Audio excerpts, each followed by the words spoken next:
പ്രഭാഷകൻ 8-ാം അധ്യായം. ശക്തനോട് മത്സരിക്കരുത്, നീ അവന്റെ പിടിയിൽപ്പെടും. ധനവാനുമായി കലഹിക്കരുത്, അവൻ നിന്നെ നശിപ്പിക്കും. സ്വർണം അനേകരെ നശിപ്പിച്ചിട്ടുണ്ട്, രാജാക്കന്മാരെ വഴിതെറ്റിച്ചിട്ടുണ്ട്. വായാടിയോട് വാദിച്ച് അവന്റെ അഗ്നിയിൽ വിറകിട്ട് കൊടുക്കരുത്. സംസ്കാരശൂന്യനോട് അധികം അടുക്കരുത്, നിന്റെ പൂർവികന്മാർ കൂടി അപമാനമേൽക്കും. പശ്ചാത്തപിക്കുന്ന പാപിയെ പരിഹസിക്കരുത്, നമുക്കും തെറ്റുപറ്റിയിട്ടുണ്ടെന്ന് ഓർക്കണം. വൃദ്ധരെ നിന്ദിക്കരുത്, നമുക്കും പ്രായമാവുകയല്ലേ. ആരുടെയും മരണത്തിൽ സന്തോഷിക്കരുത്, നമുക്കും മരണമുണ്ട്.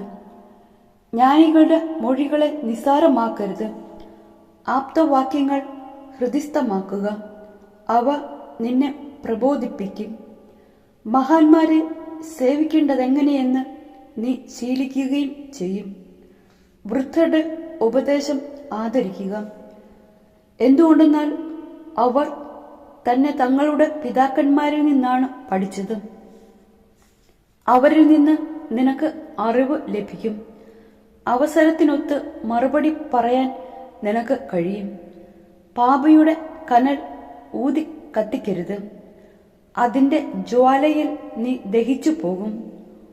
ഉദ്ധതനോട് കിടമത്സരം വേണ്ട, നിന്റെ വാക്കുകൾ കൊണ്ടുതന്നെ അവൻ നിനക്ക് കെണിയൊരുക്കും.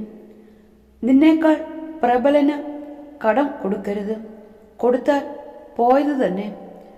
കഴിവിനപ്പുറം ജാമ്യം നിൽക്കരുത്, നിന്നാൽ പണം കരുതിക്കൊള്ളുക. ന്യായാധിപനെതിരെ വ്യവഹരിക്കരുത്, വിധി അവന് അനുകൂലമായേ വരും. വഴക്കാളിയോടുകൂടെ നടക്കരുത്, അവൻ നിനക്ക് ഭാരമായി തീരും. അവൻ തോന്നുംപടി നടന്ന് നിന്നെയും അപകടത്തിൽ ചാടിക്കും. ക്ഷിപ്രകോപിയോട് വഴക്കിന് നിൽക്കുകയോ അവനോടൊത്ത് വിജന പ്രദേശത്ത് സഞ്ചരിക്കുകയോ അരുത്. രക്തം ചൊരിയാൻ അവന് മടിയില്ല, സഹായിക്കാൻ ആരുമില്ലെന്ന് കണ്ടാൽ അവൻ അടിച്ചു വീഴ്ത്തും. ഭോഷന്റെ ഉപദേശം തേടരുത്, അവന് രഹസ്യം സൂക്ഷിക്കാനാവില്ല. ഗോപ്യമായിരിക്കേണ്ടതൊന്നും അന്യർ കാണുക ചെയ്യരുത്, അവൻ അത് എങ്ങനെ മുതലാക്കുമെന്ന് ആർക്കറിയാം. എല്ലാവരോടും എല്ലാം തുറന്നു പറയരുത്, അത് നിന്റെ സന്തോഷം കെടുത്തിയേക്കാം.